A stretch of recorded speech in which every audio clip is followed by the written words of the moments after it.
Coca Cola की कहानी दो बड़े दिग्गजों की कहानी है। ये कहानी है एम्बिशन की, इनोवेशन की और बहुत ही ज्यादा कंपटीशन की। ऑनेस्टली यह कहानी आपको थोड़ा डिस्टर्ब भी करेगी और साथ ही में एक्साइट भी करेगी। यह कहानी है कोला वॉर की।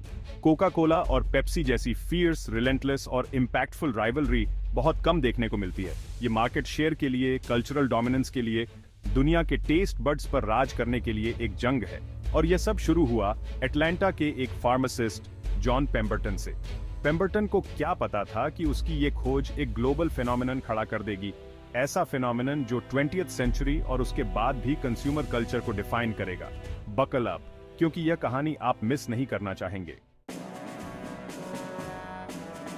1882 में सिविल वॉर के वेटरन जॉन पेम्बरटन ने अपने बैकयार्ड में एक सिरप बनाया।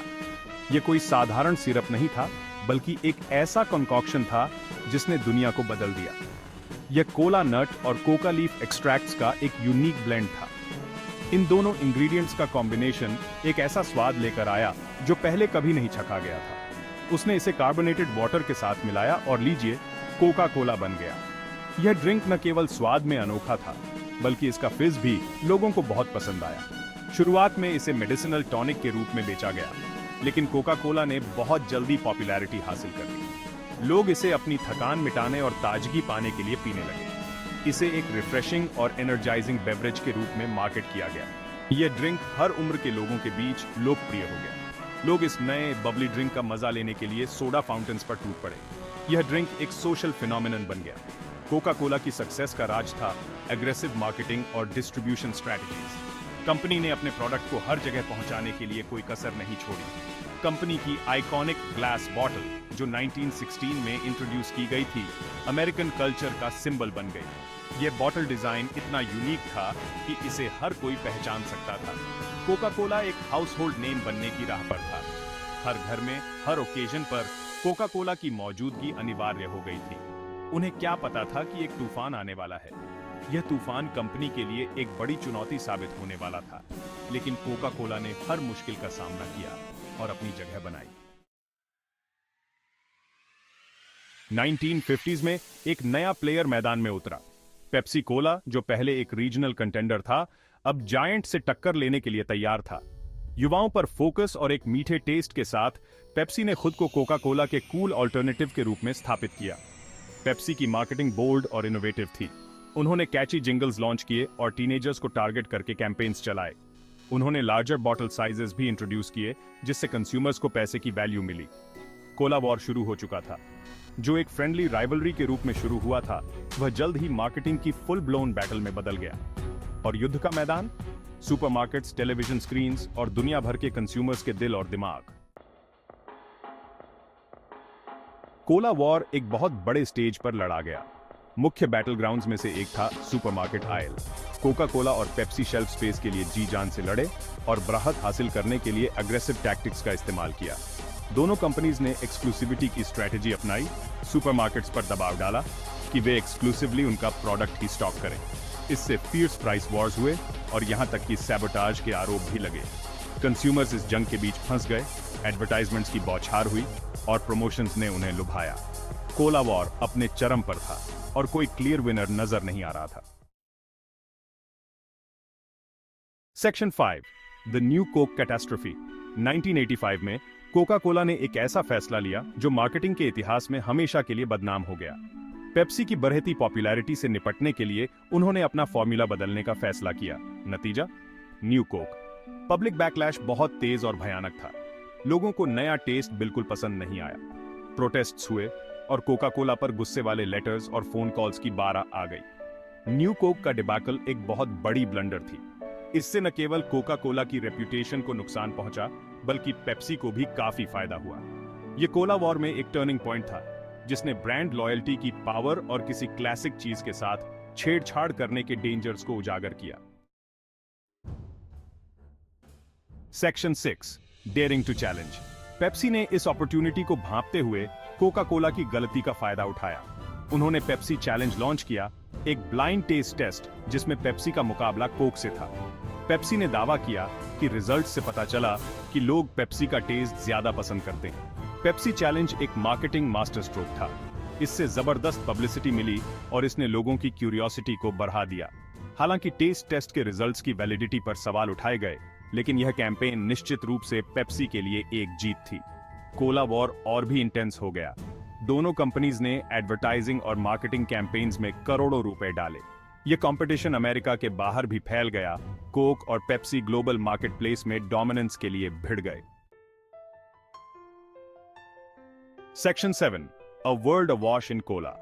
कोला वॉर सिर्फ यूनाइटेड स्टेट्स तक सीमित नहीं था, यह इंटरनेशनल मार्केट्स में भी फैल गया, जिससे पूरी दुनिया में लोगों के टेस्ट बदले और लोकल इकोनॉमीज पर भी इसका असर पड़ा। कोका कोला ने अपनी शुरुआती बढ़त के साथ ग्लोबल मार्केट पर कब्जा कर लिया, हालांकि पेप्सी भी उसके पीछे पीछे था। उन्होंने अग्रेसिवली इमर्जिंग मार्केट्स को टारगेट किया और अक्सर लोकल टेस्ट्स और प्रेफरेंसेस के हिसाब से अपनी मार्केटिंग की।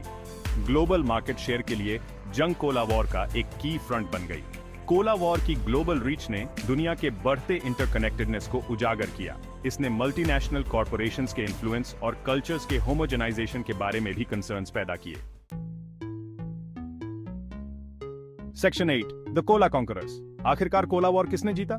इस सवाल का कोई आसान जवाब नहीं है। कोका कोला और पेप्सी दोनों ने जबरदस्त सक्सेस हासिल की और अरबों डॉलर के रेवेन्यू वाले ग्लोबल ब्रांड्स बन गए। उन्होंने बेवरेज इंडस्ट्री को नया आकार दिया, मार्केटिंग और डिस्ट्रीब्यूशन स्ट्रैटेजीज में ऐसे नए तरीके इजाद किए जिनको आज भी स्टडी किया जाता है।